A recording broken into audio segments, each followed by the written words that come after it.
Listen, babe. Welcome to Coco Caliente.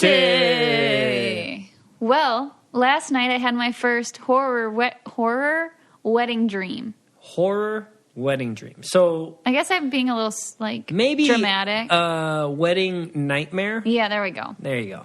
Wedding nightmare. I had my first wedding nightmare, which people said that they will come, and I'm like, no, because other people were having them about my wedding, and I'm like, really?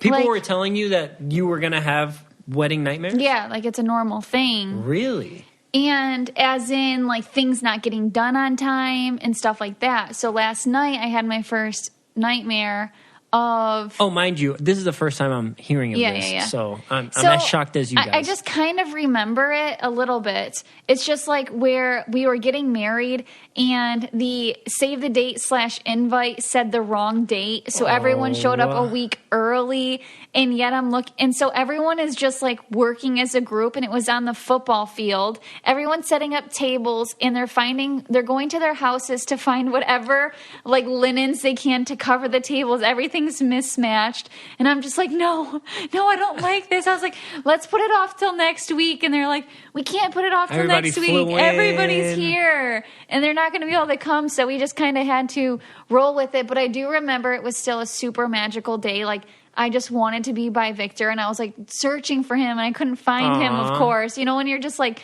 trying to do something in your dream and you can't find the person, or you can't dial the number on the phone. You can't run fast enough. Right. Yeah. And so I kept trying to find you, and then it was actually magical when we did find each other, because the message at the end of the nightmare / dream was, well, it's a great story, and we're still married, and it was fun, and we love each other, so it's not that big of a deal. So it was kind of a cool ending. So I wouldn't say that's a nightmare. I'd say it was would a nightmare start as in a the nightmare. time, because I remember saying, show me the invitation. It doesn't say that. And it was like really small misprint, and oh my gosh, it was my fault, and I didn't double check the date, and it was like the 28th instead of, whatever day it actually is. Yeah. So anyways, it was so scary. That's insane. You know, because I just can't imagine that happening, right? Yeah. And even if that did happen, that would actually, as crazy as it would end up probably being really cool, because everything is mixed match and everybody is helping out and everything. Yeah, it can happen on a movie, like a Hallmark movie or something, where everyone's just like Cinderella, let's put everything together, but heck no, like chaos. Can you imagine? That is such a nightmare. It's a Walmart cake. Oh my gosh. And I was thinking, like in my dream, that, okay, we'll have to have another real one, because I already rented like what we rented, and the place we have it already. We've already paid this for is on all the football field. Like, this doesn't count. And oh my gosh, what a nightmare. Anyways. Do you remember your dreams? So scientifically, anything that you remember is like the last few seconds, right? The last few seconds, or something like before you wake up. So if you wake up a lot in the night, you remember those last few seconds. Because sometimes I remember 3 different dreams in one night. Yeah, and exactly, it's the last few seconds before you wake up. Okay. And so that's how that works. And hardly anybody will remember. I mean, it's just the way, I don't know how science works. Some people don't remember any of their dreams. And most people ever. don't. Yeah, a lot of people just don't. They don't remember at all. And because it only happens, I think dreaming happens in like deep REM sleep, rapid eye movement, and it comes in cycles. You know. But no, I actually haven't had a dream in a while that I remember. I wake up terrified a lot, so I remember a lot of them, unfortunately.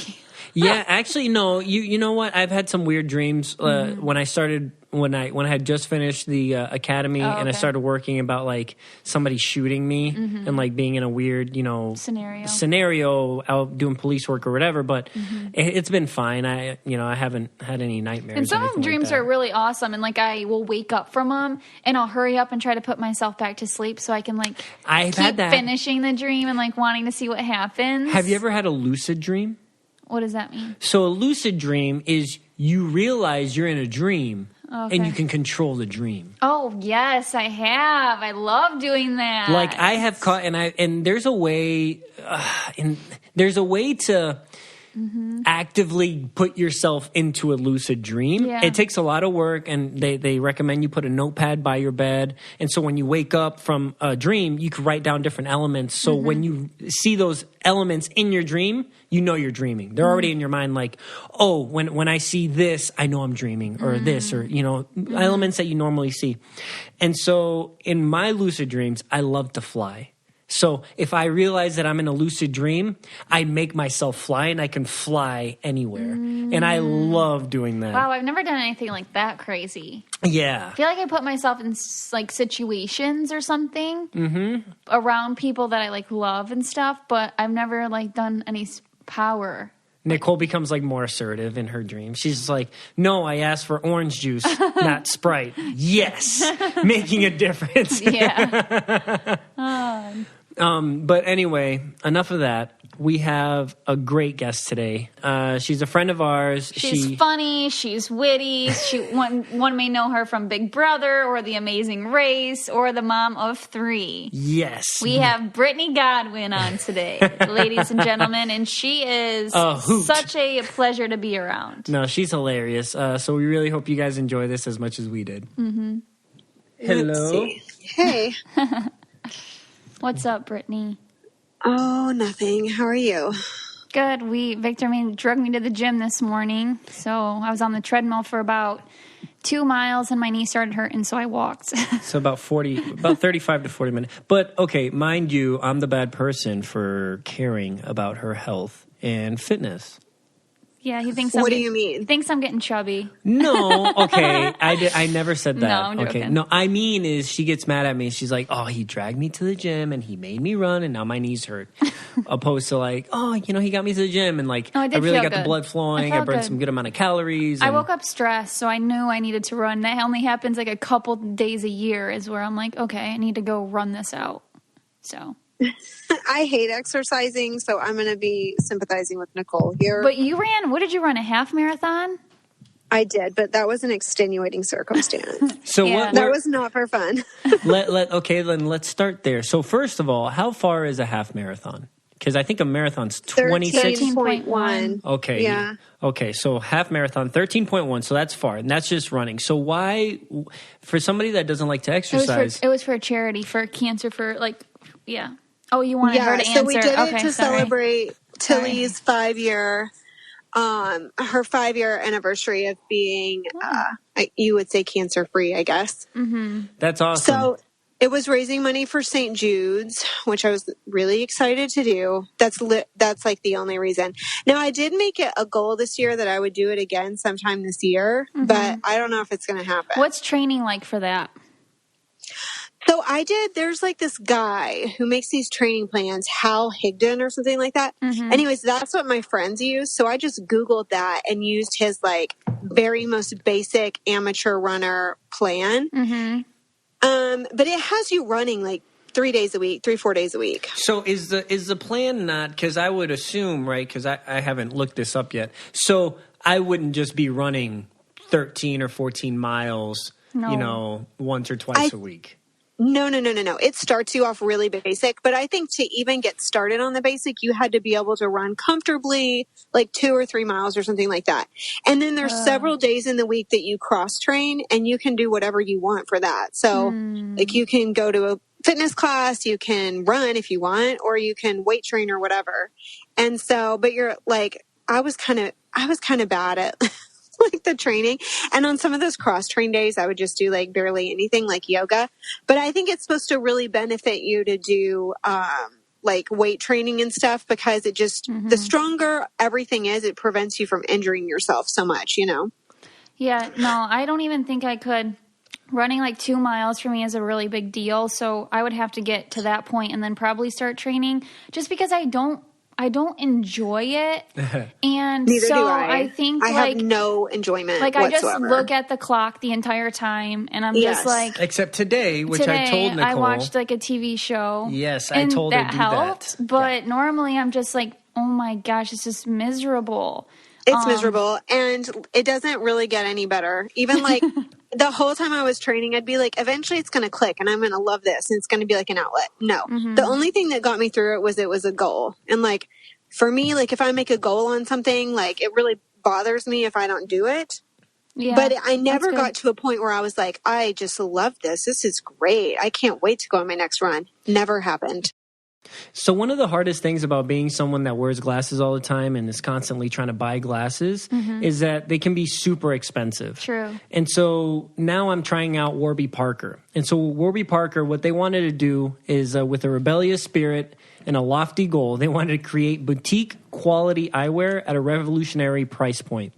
So you can get sunglasses starting at $95 and you can get eyeglasses starting at $175. And that's with the prescription. That's good. Because typically you have to buy the lens and then typically buy the frame and then put the lens in, and that jacks up the price crazy. Like $400, $500 I paid before. Easy.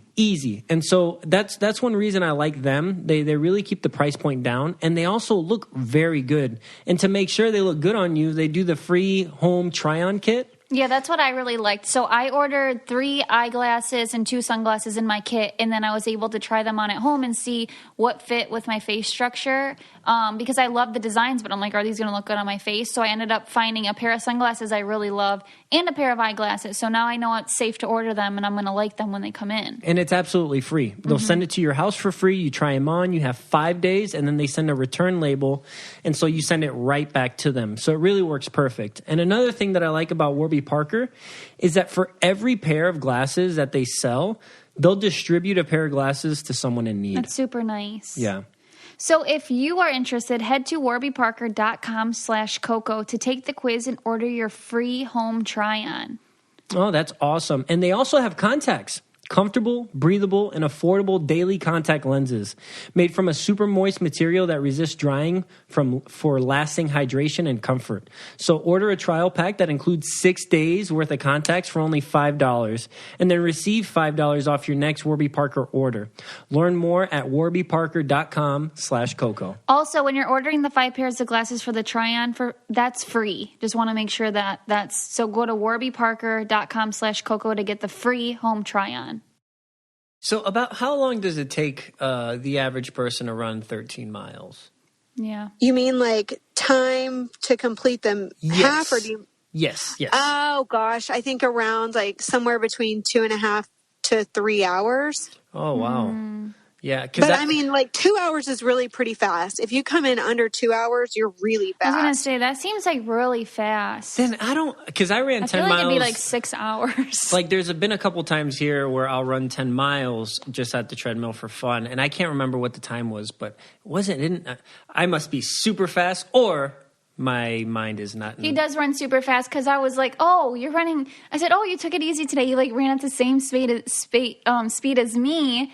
And he's like, "Yeah, they ran at like 6.5, whatever. That was slow for me." I was like, "Oh, never mind. You made that look really like slow." Crazy fast. I was running at 5. I was like thinking we're on the same level. Well, after coming out from the academy, my cardiovascular was so well. I was telling Nicole, and Nicole's been noticing too, but my resting heart rate now on a normal day is 48, right? Which is, when I look that up, that's like elite athlete. And I'm like, well, I don't see myself as an elite athlete. Maybe my heart is working really well, but now running the 3 miles is just like the warm up before my exercise for the day. Sickening. Yeah, this is why, like, things like this exact conversation goes really well into what I was thinking yesterday. I cannot believe that you saying these words, you were my competition on The Amazing Race. Like, it's an absolute freaking joke. It's an absolute joke. But he was not in good shape. Time out. Let me preface this with, at the end of the academy, right, the State Police Academy, they had our before and after pictures. And did you see that, Brittany? On his Instagram. And so I did see it, yeah. Exactly. But like whatever though, because you were in good shape on race 2, Victor. So I'm not going to hear he this. Was a powerhouse. I was in bad shape. I was in decent shape. I wasn't in my best shape, but I was in decent shape. And as the race went on, I lost more weight and got into better shape. So yeah, I do agree. And it is tough for you guys being an all-female team, and you're not like the most physically, compared to me. Even just like our strides are shorter. And then, like, if you see on Instagram, Chris Hammonds the other day ran a mile in like 5 minutes and 15 seconds. Okay. Oh, wow.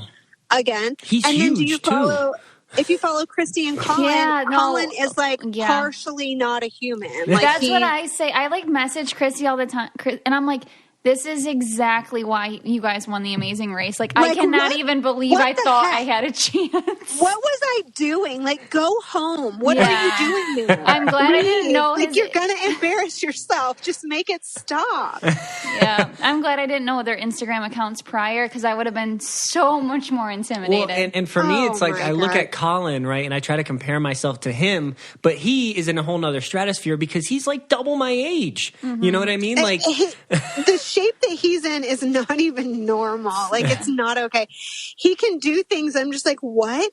What are you? Yeah, he's definitely that. And then he has Christy, who's in perfect shape as well, and she's like so calm and collected. And then you have me and Britney over here, just like, all right, we're going insane. Our minds are going to explode. We're having anxiety. The Michael Scott, nobody freak Christy out. Couldn't help me, Nicole. Even Christy could not calm the storm that I am. So like, what even was I doing for a month? Whatever. Anyways, that's every time that I hear that somebody that I competed against is like in this incredible shape, I'm just in the back of my mind, that's what I'm thinking. I'm like, right. Thank you, CBS. Appreciate it. Great idea. Oh, it's so funny. Yeah, that is. So today, anybody that's listening, our guest is Britney Godwin. Yes. Welcome. Thank you for being on the show. Yeah, of course. And you were from Big Brother. You were on twice. Or was just twice? 12 and 14. 12 and 14. Okay, so that's right. I want to scoot back a little bit before that. Before you were on any show, who was Britney Godwin? What was she doing? At that point, it was Haynes. Oh, I'm sorry. Yeah, Britney Haynes before the show. What were you doing? What were you up to? What was life like? Oh, right before I went on Big Brother, the first time I had graduated college, like very recently, 5 months before. So you're super young. And I was just working. I was super young. I was 22. Okay. I was really, really young, naive to the world, innocent, just like living in my bubble. That's what I was doing. Where were you living? I was living in Fayetteville, Arkansas. Where the heck is that? It's where I went to college. It's where I went to school, the University of Arkansas. Oh, okay. Got you. And working and doing, like, just being very green and naive to the world. That's what I was doing. Were you a Big Brother fan? Yes. I watched every season of Big Brother. I had started watching it when I was, like, in junior high. And so did you plan on just applying as your first opportunity or? Yes, pretty much. Yeah. I remember being like, I totally want to be on this show. And so, I don't know how like deep you want me to get into the details, but yes, I intended to apply for Big Brother always. So I was like dating this guy right before I applied for Big Brother that my mom hated that guy. And so she actually applied me to be on The Bachelor. Oh, and so, no way. Yes. And so The Bachelor people called me and like left me a message like, we got your application. And I'm like, what? I didn't freaking apply to be on The Bachelor. And I had already applied to be on Big Brother. And so when I got that call, I was like, I thought it was Big Brother calling because it was like an LA area code. And I was like, oh my God, like Big Brother called me back. It was the freaking Bachelor. And I was like, what? I didn't even apply to be on that show. And so, anyways, so funny. Your mom signed you up. And I had a boyfriend. Like, it was so rude. Which, I mean, it was fine. She's taking care of me. But wait, did you tell your boyfriend? No, I didn't tell him. Actually, I had to lie to him in the first place because he didn't want me to apply to be on Big Brother. Oh, okay. So I had to go do that in secrecy. But then I had to come clean about it whenever we made it to semifinals or whatever, because you have to go to LA for a week. And like, I had to just be like, listen, here's what I did. What did he say? What was that like? What was that conversation like? I'm so intrigued. Well, he was mad about it. He was not happy. But like, I was going to do it. So it was basic, it was kind of just like you gotta deal with it type situation. Okay. So then I got on Big Brother the first time and it was really fun. It was like, Nicole and I have talked about like the different experiences between the two seasons. And I think that we had kind of similar experiences. I think of Big Brother 12 as like the fun summer. Like it was just like summer camp with your friends. Yes. Yeah. I was so young. I wasn't married. The second time when I went back, I was married and I was just like really, I missed my husband and it was way more of like a high paranoia game playing season for me the second time. Probably were so, like you said, you were so innocent the first time. You didn't really, I had never flown by myself or anything and just like seeing the world and seeing these people. I was like, this is awesome. Yeah, I just thought season 12 was fun. Like, it was just like, I had all these great friends, and like, it was just very, very fun. And like easy. It seemed like it was very easy for you to be like your best self. You got America's Favorite Player that year. Everyone. Oh, you did? Yeah. Oh, welcome to the club. Yes, I actually welcome myself to your club. Yeah. Wow, thanks. So if you're looking to give someone jewelry, Noemi is a great place to look. It's somewhere where I got my mom a customized ring for Christmas. But anyways, they believe that jewelry doesn't have to be overpriced. You can save an average of 50% off compared to other luxury brands. It is the only fine jewelry company offering such incredible quality at this price. They have 18 karat gold for the perfect balance of strength and purity. They have the certification cards for the diamonds. You can personalize it, like I said, with engravings and order custom designs. Everyone gets the friends and family discount at Noemi. You can read the thousands of five-star reviews on their website and see for yourself. And also, this is so crazy, you can return any order for a full refund, even the engravings and custom designs. So go to hellonoemi.com/Coco to see their collections and get $50 off your first purchase with promo code COCO, C-O-C-O. That's HELLONOEMIE.com/COCO. And don't forget to use the promo code COCO for $50 off your first purchase. Yeah, so I think it was just like watching it was so easy to just like, you're very likable, you're funny, you're witty, and they all showed on the show. And then, anyways, continue. I don't know where you were. I just wanted to give you some compliments, Brittany. Well, thank you. No, it was very fun. Like, I had a great summer. I had a great experience. How far did you get that season? To the final four. Oh, wow. The guys had and then I was blindsided. Whatever, I looked like an idiot. It's fine. And then I made myself look like a total fool. No big deal. And then after I got off the show, I moved to New York City. I got a really great job working in pharmaceutical sales. So I moved to New York City and did that until I got engaged and married to my husband, who was moving to Tulsa. So we both moved to Tulsa when we got married. And then shortly thereafter, they called me to do Big Brother 14. So then I went on Big Brother 14. I want to stop you. So it always intrigues me, people's experience when they come off the show and then people recognize them. And that was, what year was that? 2010. So before like social media was crazy. Correct. Yeah, like I got my Twitter account when I got out of the Big Brother house. Instagram was not a thing. It didn't exist. So it was really only Twitter. So were people recognizing you on the street and stuff? Like at home, like right before I moved to New York City, yes. Like back in Arkansas where people had been talking about it. You know how it is, like with the hometown situation. Yes. But then I moved to New York City where no one watches television and no one like could have cared less. No one cares. No one cares. No one cares. Like I was straight up working as a pharmaceutical sales rep. So I was in and out of these doctors' offices all day. And I mean, like, once in a great while, someone might ask me about it, but for the most part, no. Like no one really recognized me ever. Okay. And then, so how long after did you do the next one? So the next one was 2 summers later. Okay, 2 summers later. And at that point, I had just recently moved to Oklahoma and gotten married. Okay. And then, so what was that experience like? Like, because now you're married and they call you to potentially do this show. How are you feeling? And like, what is your husband saying? I mean, my husband is so fine with whatever. Like he was like, yeah, sure, you can do that. I mean, he's like so super supportive of anything I want to do. And he's all like, he doesn't actually care that much. Like, he's just like he never watched the live feeds. Yeah. I remember you telling me when we were on the race, and then when we finished the race and we met up after maybe like the finale or whatever.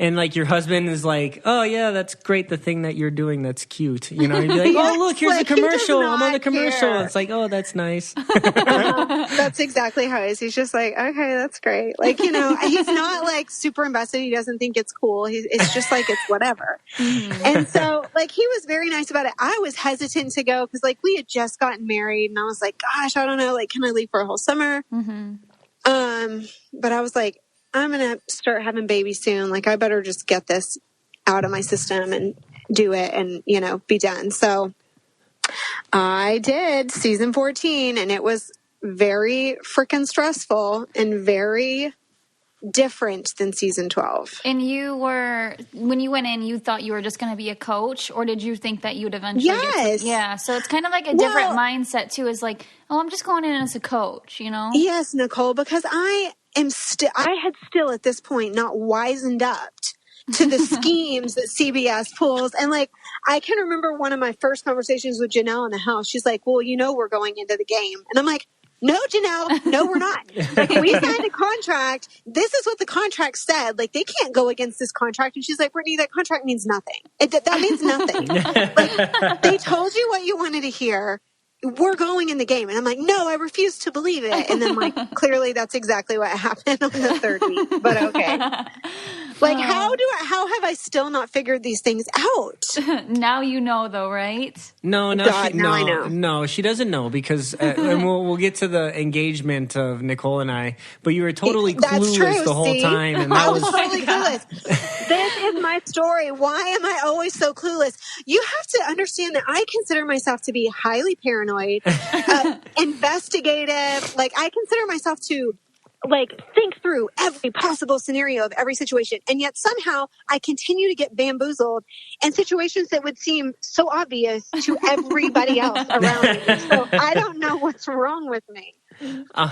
So where did you place in the second show? I do not even remember. Not well. Okay. I made jury, but somewhere in jury. Okay. And then so when you got out, did you notice more attention from that? Social media was a little bit more prevalent, or still no? It was a little bit more, but so I got out of the house in September and I got pregnant in October.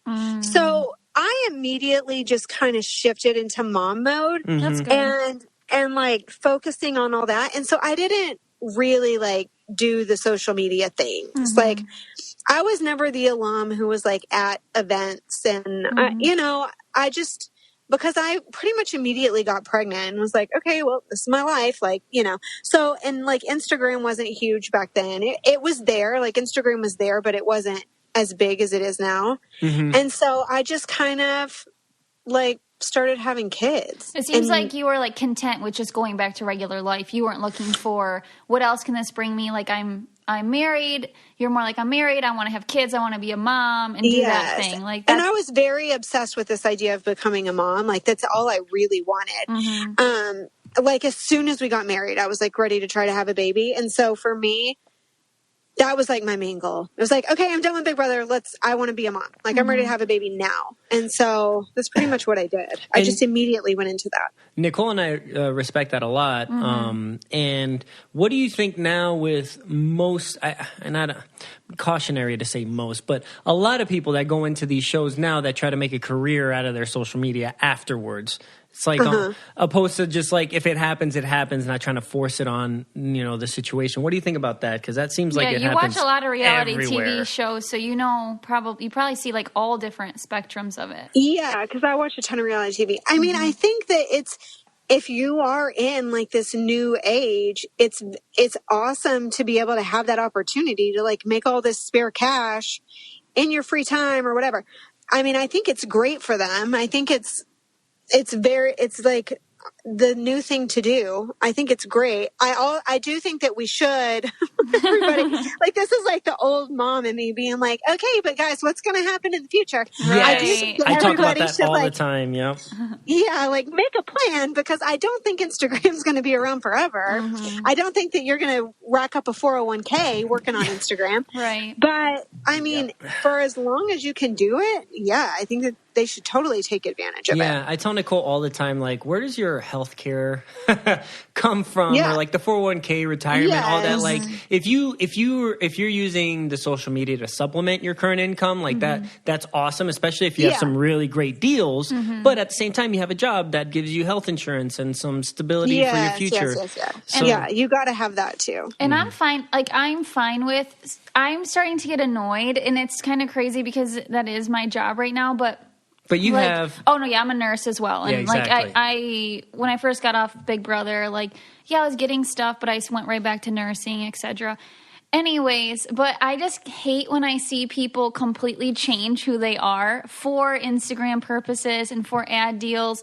And because it's like, dude, I know you. I know this is not your style. I know you're like putting up some type of front. So I am so happy for the people who are organically themselves and are getting these deals and stuff. Yeah. But when I see you're like working overtime trying to be somebody that is like, I don't know, just not you, it irks me so bad. I don't know why.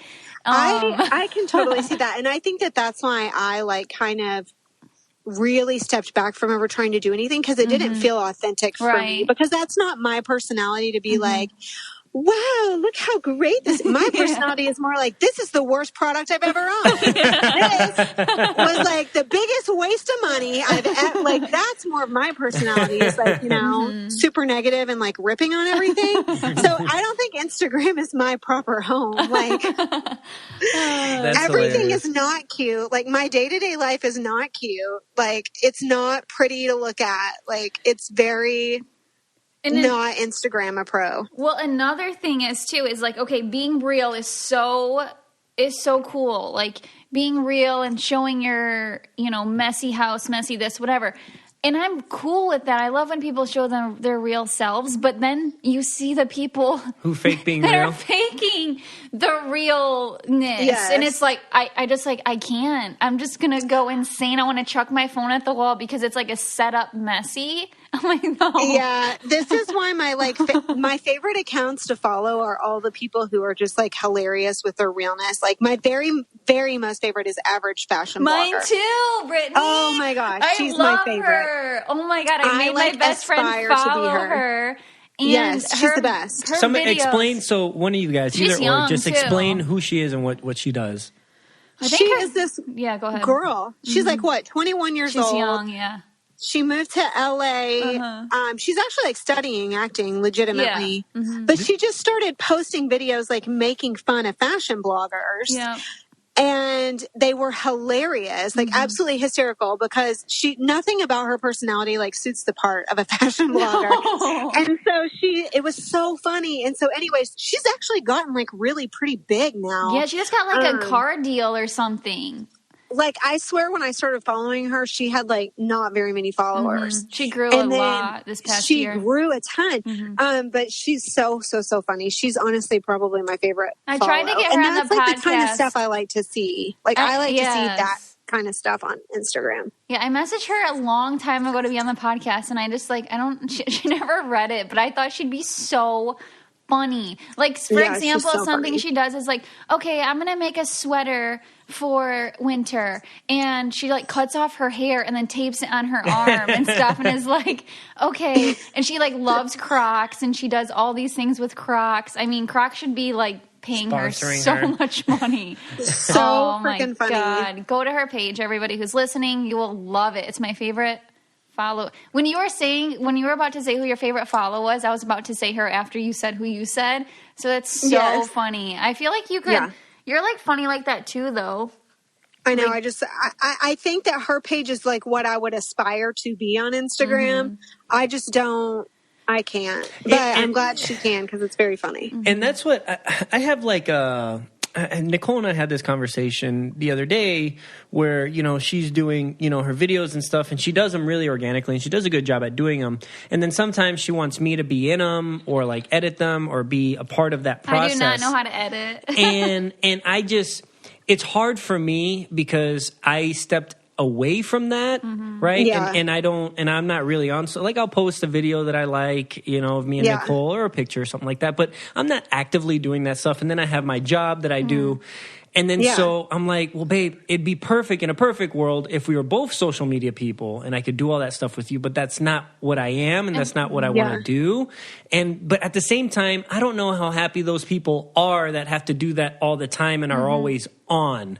You know, I know. I couldn't live like that. But that's just like, I've got way too much going on. I'm strapped with 3 kids. Okay. Like, I can't sit there and edit a picture or like a video. And like, even because my feed is so boring, like all I post is pictures of my dog and my kids. But it's not even boring. Whenever I do post something, I find myself being on my phone way more. And so like, I don't like that. Like I'm not like a frequent poster because I don't like how it makes you like, like you sit there and you want to see like who's saying what and what the comments are. Yeah. And it makes me like too addicted to my phone. Yeah.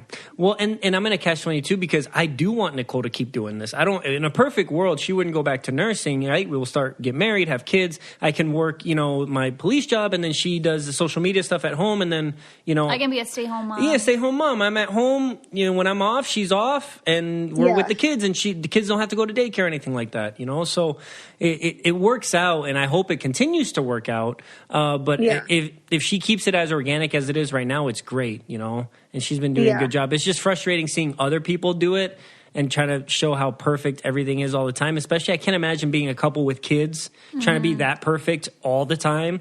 I mean, I feel like that's impossible. Well, these people have Instagram husbands, and I don't. Let me tell you what a bad photographer my husband is. Like, I don't have any pictures with my kids anyways because my husband, is incapable of working a camera. He has no eye for, what looks good whatsoever. He'll give me one choice, and it'll, be terrible. And I'll be like, what were you thinking when you looked at the phone and you saw what this one's like? What were you thinking when you pressed the button? What was your thought process here? I don't have an Instagram husband. I have the worst possible Instagram husband ever. You have the random person that walks by that you ask to take a picture and they don't give a shit, so they just take whatever and keep going. That's it. Oh, and borderline pouty if I ask him to take a picture. Not real happy about it. I do not have this enthusiastic husband who's like, yes, sweetie, let's get the perfect angle. Absolutely not. He's like, that one's fine. That one picture is fine. So, it would be definitely easier. So a lot of these people have Instagram husbands. I don't have that. This would be a one-woman operation. I'll defend your husband though, because Victor hates it too. I hate it too. I'm just like, all right, Nicole, let's do it. Let's get this in. This is going to be it, babe. And then she'll be 5 more. Brittany, I invested in a tripod real fast. Yeah. Yes. That's exactly. Ryan, could not care. He is so bad at it. He cannot discern a good versus bad picture for some reason. I don't understand. He's probably not big into the media stuff either, is he? God, absolutely not. He doesn't have any social media of any form whatsoever. Which is pretty cool, though. Nowadays, it's he doesn't have any social media. It's whoa. He's cool. He has no social media. He has LinkedIn, and that's all. The end. So the professional social media. The professional social media, yes. So he doesn't care about any of these things whatsoever. That's hilarious. So how old are your kids? 6, 5, and 2. And you guys, so how does it feel now being responsible for other lives, right? Because Nicole and I are, everything goes well. We start having babies sometime this year, and then we'll just start popping them out. So I can't even imagine being a mom because I'm going to freak out. You should see how I am with my dogs. Oh, yeah. She's going to be the airplane mom. Were you like that when you first had kids? I feel like Brittany would kind of be like that. I still am like that. I am still like that. I'm very, very hyper vigilant about everything. But that's just my personality in every way. Mm-hmm. So, of course, that's how I am. So, and it just makes sense. Are your kids like your best friends, like your oldest one and then all the other ones, and you guys just do everything together type of deal? Yes. Well, I stay home with them. So we're together pretty much all the time. That's cool. My older 2 are in school now. So they do go to school, but school gets out at 2:30. So I feel like I'm with them all day, every day. Yeah, Nicole just pointed out that we have right here facing us on our middle beam your Christmas card that you sent us on the beach. Where were you guys? Nice. That's a nice picture. Oh, I love. We go to a beach it's like a strip of highway called 30. They call it 30A, and it's a few towns. Oh, that's close to you. It's not that close. It's 11 hours. Oh my God. I think it's down the street. A few towns? 11 hours for a few towns? Where do you live? Well, we live in Oklahoma and we're driving to Florida to go to this beach. Oh, okay. That makes more sense. That's not a few towns. That's a few states. Well, I meant a few towns. 30A constitutes a few towns that are in Florida is what I meant. Oh, okay. That makes they call it 30A because that's the name of the highway is Highway 30A. But there's a few different towns you can stay in and still be considered on 30A. So y'all took this picture on a Florida trip. Correct. Yes. Okay, that makes more sense. This is not your Disney vacation, though, is it? No, my Disney vacation, that's my main jam. That's my main vacation. Yeah. The beach trip is always like, you know, a little add-on, a little tack on for later in the year. Because I want to travel all the time. That's good that you can go in the car and drive your kids, down 11 hours. And that's like hard to do, I feel like. Well, yeah, it's all relative, Nicole. Like the very first time I ever did it with my one kid, I was like, this is the worst. I'll never do this again. Mm-hmm. Then I did it with 2 kids and I was like, wow, doing it with 1 kid, that was so easy. That was a breeze. Now I do it with 3 kids and I'm like, man, that was so easy with 2 kids. It's just all relative. Like it's hard no matter how much, you know, it just adjusts. Like you just adjust your monitor of what's difficult. Mm-hmm. And then what the payoff is. And so now when you went to go do the Amazing Race, you had all 3 of them. Correct, yeah. So what was that like in your head? Like, all right, was it like 100% I'm going to do it? Or did you have to like second guess yourself a few times because you're like... I actually said I wasn't going to do it at first. Like I called my husband and I'm like, hey, the Amazing Race called me, but like there's literally no way I'm going to do that. And he really like tried. He wanted me to do it like for my own self because I have stayed home for like 6 years. And so he was like, it's not a big deal. It's during the summer, so that's perfect because the kids don't have school. They can just hang out at home all day. My mom came and stayed at my house and watched my kids. Mm-hmm. And so he was like, it's like, you should do this. Like, you'll have so much fun. You'll get to travel. You love to travel. Like, you should absolutely do that. I like that he encourages you to do that stuff instead of like trying to stop you, keep you. Yeah. Like, I think I was so hesitant that if he would have acted hesitant, I probably wouldn't have done it. But he was very much the opposite. Like he was very supportive of it, really wanted me to do it. That's so good. So it was really freaking hard. It was really hard. You know, you were there. You saw me. I was an emotional basket case. What? No, you weren't. The thing is it's like the only reason I was semi-okay was because I had Victor to do like a lot of the things. Yes. But, oh my gosh, it was so much harder than Big Brother or anything I've ever done. And I just really wish I was in shape prior to going on. I think back and I'm like, what was I thinking that? I was in not good shape at all. Like it was such a joke. Yeah, I would never go back in the shape that I was in. Like it was a freaking joke. Like running half of a mile was so terrible. And I had to carry that backpack, which made it like even worse. I can remember how much physical pain I was in. Like my body was hurting because I was just not used to that level of, you know. Yeah. I wish they would have tracked like the steps and calories and all that. Like gave us like little Fitbits or something to just track the race and see how I could just tell from what I looked like at the beginning to what I looked like at the end. Like, okay, Nicole dropped a couple pounds. It's just so crazy. And I feel like if you are in really good shape, you go into it so much more like confident and clear-minded. And it's probably so much more of an enjoyable experience because you're getting to see all these really cool things. But when you're like me and you're riddled with anxiety and insecurity about how out of shape you are, it's not going to go well. Like I feel like I was a freaking wreck on that show. Oh my gosh. Well, the first competition was running through the sand and digging through sandcastles. By the time I got to the sandcastle, I couldn't even dig. Getting off the pier. Oh my gosh. Yes. Like they started. Do you guys remember that pier was far? That was a long way. Let's skip before that when we were doing the intro shots and just had to run down the beach before we even ran down the pier. Oh my gosh. And I was like, oh my God. Bad. I was like, this is going to interfere with my productivity today. And like running on the beach is hard. Like running in sand is difficult, and everybody.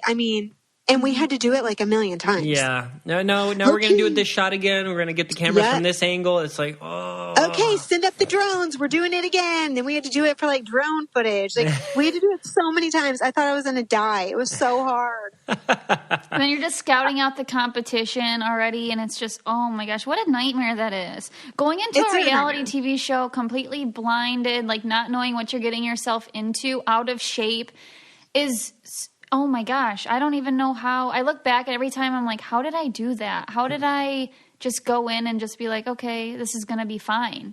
I don't know. Now, I was like a total wreck. I will say I was a total wreck, and I will say I didn't have any shot. Like, I'm lucky we made it as far as we did, because you did really good in Tokyo, though. You guys started very strong. You guys were in first or second for a long time. That chocolate sandal is what ruined me. Then the chocolate sandal, which Janelle did, and we got very lucky. But then we got lost, whatever. But even like, despite the fact that I had no shot and I was not prepared, it's still a situation where I look back in retrospect and I'm like, that was a lot of fun. Like, I'm glad that I did it. Yeah, absolutely. It's an experience that like nobody gets to have, or very few people get to have. Mm-hmm. And it's fun to like do, meet other people and like do these really cool things. Like, I'm definitely glad I did it. Don't get me wrong. Yeah. I just think my performance is laughable. I'm still glad I did it. Yeah, like going in with the confidence I had is what's laughable. Like, just like thinking that I can handle this, like, because I was on Big Brother is such a joke, because it's nothing similar. Yeah.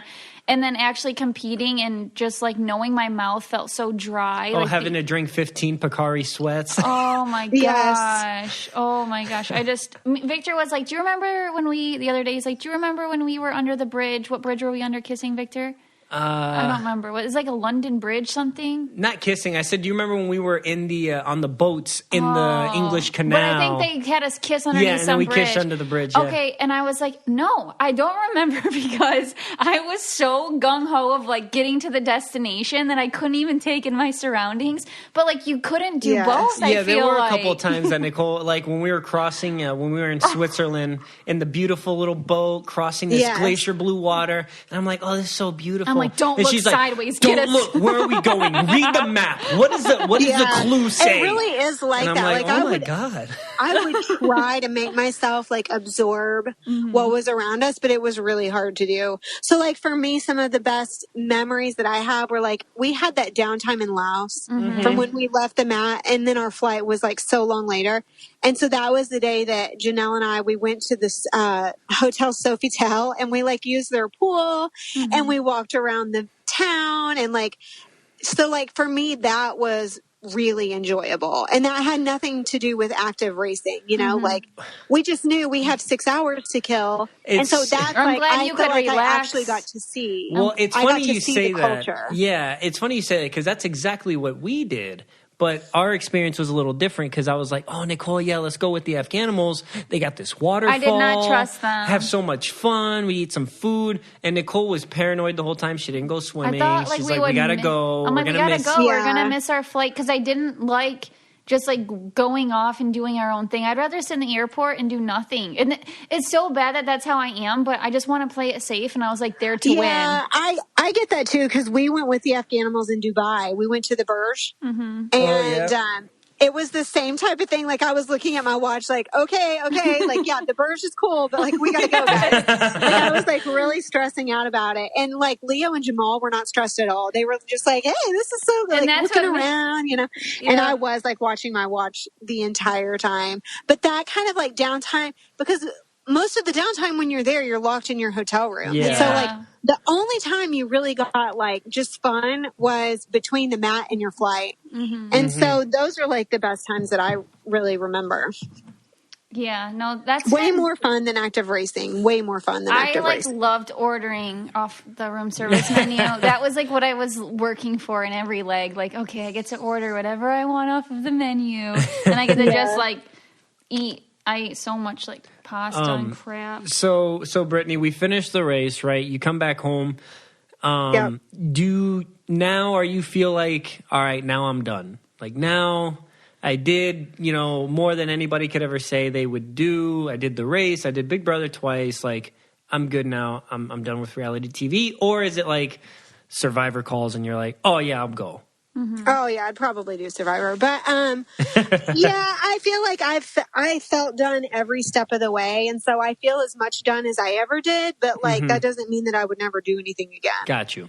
Fair enough. Yep, yeah, absolutely. Who knows? I do feel very tied to this like reality TV situation as like almost a part of my identity, and not in a bad way, but just as like that was like a goal that I had when I was young, and yes, I've done it. it would be hard to ever say no that I wouldn't do it. Absolutely. But it's not my main focus, and I'm not like seeking it out. Like I'm not one of these alums who's sending emails and being like, my hey, God. hashtagging to put me on a show. Yeah, or tweeting about it, or and I find that like that's almost really sad, because if you're just expecting it to happen, it's almost like it never does happen. But if you just like live your life and do your thing, and you're like, oh, that would be cool, It would be cool, but like if it never happens, that's 100% fine too. Exactly. I have my kids. I have a great life. I love my life. That's a great supplement if it comes up. You know what I mean? Yeah. But that's pretty much where I'm at. All right, perfect. Well, hey, Brittany, we have a segment that we want to do with you. Mm-hmm. Okay. And it's called Weird. Is this the weird or normal? Yeah. Oh, but don't you have one of your own you want to talk about, or not anymore? I do have one, but listen, I'm open to whatever. We could do two. If there's time for two, we can do two. So go ahead with your weird or normal for us. Okay, I have a feeling no one is going to say that this is normal, because I think I'm the only person who does this in the entire world. Okay, when you're eating a chip and it's a very flavorful chip, like I will give you some examples.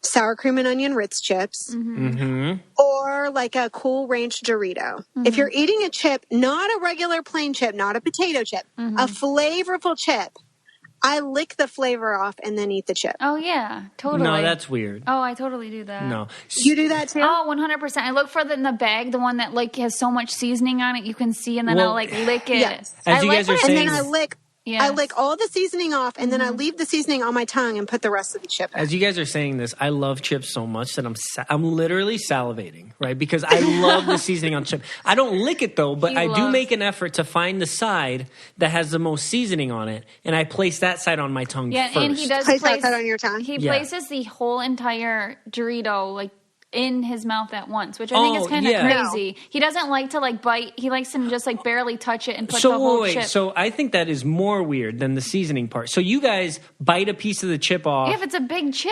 Okay, yeah, I don't eat the whole chip. I lick the chip, and then I may finish the chip in like 2 or 3 bites. Worry? Okay, so my problem with that is crumbs. Okay, so if I get a lot of crumbs. Exactly. There's a lot of crumbage. I make an active effort to minimize as many crumbs as possible. So I put the whole chip in my mouth with the seasoning on my tongue, the most side seasoning, and then I just chomp from there. Right? Oh my gosh, let me just prepare you, Nicole. The sloppiest you ever feel in your life is when you're about 9 months pregnant.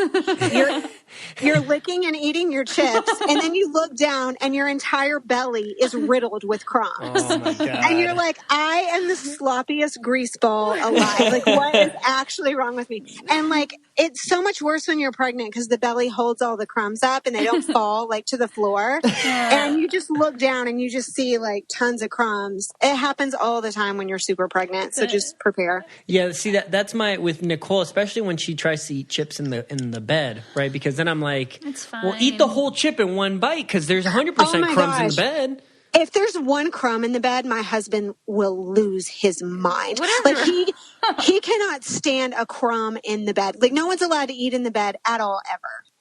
He would lose it. Well, that's what. I eat very clean. I do what I want, but Victor will get really mad. Well, as soon as I feel something, I'm like, what is it? Is that a crumb on my elbow? Like, what is that doing under my elbow, under the bed sheets? Like, that's what my husband does. He gets really upset about crumbs in the bed. In fact, if I find any like little thing, I put it on his side of the bed on purpose just to hear him freak out when he lays down. Yeah, I hate it. I mean, I just can't.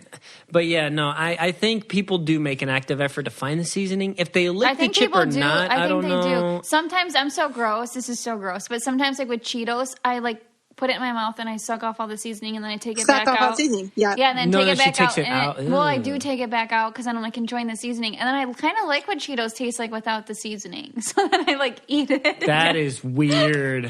I know. I can't love them the same. Shut up, Vic. I do it in front of you, but you're just watching TV, I guess. Yeah, no, that is weird. Okay, so that was my weird or normal that I've been holding on to for like a year. So there you go. It's a good one. That's a really good weird or normal. Do you guys lick your chips? before you eat them if there's a lot of seasoning on them, not just like a plain potato chip, because that wouldn't plain make chip sense. I don't lick, no. but a seasoned chip I licked. Mm-hmm. Okay, so she licks her chips. I do that with the Doritos Jacked, the buffalo ones. Oh, the Jacked ones are so awesome. And they're so spicy that I couldn't I have to take that in bits and pieces. So try that one, Brittany, because it's a really good licking chip. Well, thank you so much, Brittany, for getting on the call with us today, being on the show. This is your second time on the show, but this one's just dedicated to you, with you. So we're very happy that you joined us today. Yes. Yeah, thanks for having me. I don't even know what I contributed to your lives today, but it was great. Maybe you made us laugh. It's a good conversation for the soul. That's what it was. Yes. All right. Well, I'm excited to maybe see you guys soon. It was good catching up. Yeah. Absolutely. We'll talk to you soon. All right. See ya. Bye. We hoped you loved that conversation with Brittany. She's always so funny. She's so high energy, and I love her stories. Yeah, for me, it's getting her on a topic that she'll rant about because how she says whatever about that topic is just hilarious. And also, seeing her in person rant is way better because her gestures and facial expressions are hilarious. I guess that's why they liked her in the diary room. Yes. Absolutely. Yes. Do you have a Spanish word of the day for me today, or are you letting me off the hook? I do have a Spanish word of the day for you today. You do? Okay. Yes, I do. The Spanish word of the day is cocina. Oh, I know this one. Kitchen. Whoa! I am 2 for 3 in the new year. That is, you know what? I am proud of you. I love that you're using words that I might potentially know from high school Spanish. Yes, that's exactly what I'm doing. That's so sweet. I'm just trying to get you back in the motion. So, cocina, kitchen, trying to build up my confidence. Yeah, trying to get you up so then I can destroy you for 5 weeks in a row. Well, once in a while you do just say something off the wall. I'm kidding. That you don't even know, that you're researching over there on your phone. Google a word in Spanish that I never use. Yes. Oh, man. How do you say discombobulated in Spanish? Yes. Let me translate this really quick. That's what you do. But no, thank you guys for listening today. Now we're going to go into our favorite part of the episode, and that is reading reviews. Because it's you guys that drive us to do this. You guys make this so awesome, and we appreciate you, and we show that by reading these. So I'll take it away. Mine is from JBrew87. It's called Love Yes to Ginger Ale. Yes. 5 stars. Added to say, I drink Diet Ginger Ale every night, LOL. The best pop. That's so funny. This podcast has such a sweet and positive energy. You can tell Nicole and Victor really love each other, and I love their banter. And so do I. I love our banter. Nicole does a great job of interviewing. Plus, I love hearing from people from all the different reality shows. Also, I love the show so much and was so into listening that I completely forgot about my lunch break. Oh. This never happens. I love food and you guys. Oh, that is awesome. Yeah, that is really Especially great. if you love food as much as I do. That means you love us a latte. I know. Thank you so much. This one is from Courtney. Best podcast duo, heart, 5 stars. This podcast is by far my favorite podcast. I look forward to it every week. I started listening as I was/am a huge Nicole fan from her BB days. Woo, woo. I have been a day one listener and have been since won over by Vic as well. Hey, there we go. I absolutely love them both individually and together. I will also say that I came for the BB content, but have stayed because they are such an amazing, genuine people. Thanks for being such a positive, entertaining influence in my life. Love, your fellow Midwesterner. Woo! P.S. Vic doesn't want anyone to comment on the audio quality, but this is by far the best audio quality of any podcast I've ever listened to. Aww. Never have any issues hearing them or the guests. Oh, thank you. I knew you'd like that one because you love your audio. We do our best, definitely. Sometimes phone calls, are iffy, but, I just try to make sure that everything goes as smoothly as possible. So thank you for that. I really do appreciate it. The best way to rate, review, and subscribe to the podcast is on Apple Podcasts. And if you have an iPhone, there's a little purple app called Podcasts. And so you can go there. You can listen to this podcast anywhere you listen, and you can tell your friends. They can go on Google, Spotify, Stitcher. And you can always go to www.cococalientepodcast.com. The shirts are up, finally. And some of them are sold out. So some of them are already sold out. But we try to do right by our orderings. And we order locally from a small business. So that's kind of why we don't have like a big bulk and we order them and then we ship them from our house ourselves. And send you like a personalized note with love. I don't even think Vic knows about that part. I didn't know that. But if we did a home tour once on Nicole's Instagram, and you can see in the office where we have the shirts and the mugs just stacked up and ready to be shipped out. So it's hard to guesstimate how much we're selling and stuff. So we do like smaller shipments from a small company. Exactly. Yeah. Shop local, be local. But anyway, thank you guys so much. Don't forget to follow us at Coco Caliente Podcast on Instagram and at Coco Caliente Pod on Twitter. We hope you guys enjoyed. Thanks so much.